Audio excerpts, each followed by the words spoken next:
আগামীকাল রাত্রে ঝড় বৃষ্টিতে এই 110 বছরের ঊর্ধ্বে বাড়িটি কি অবস্থা করেছে একবার দেখাবো। এই বাড়িতে আমার বাবা তো জীবন খেয়ে নিল, আমারও 30টা বছর পার হয়ে গেল।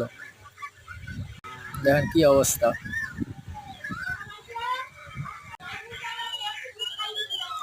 এই বাড়িতে আগাম থেকে আমরা সমস্ত কিছু বের করে দিয়েছিলাম, মেঝেই জলে ভর্তি, ছাদ ছেড়ে ছেড়ে পড়ছে। আজকে আরও সমস্ত কিছু বের করলাম।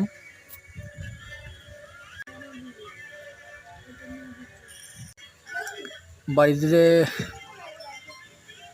এই বাড়িটাতে খুব রিস্কে ছিলাম। কি অবস্থা, জল জমে আছে। তেতলার সব এই যে উপরে উঠেছি, জল পড়ে সব ফুটো হয়ে গেছে। আজ সমস্ত আসবাবপত্র বাড়ি থেকে বের করছি,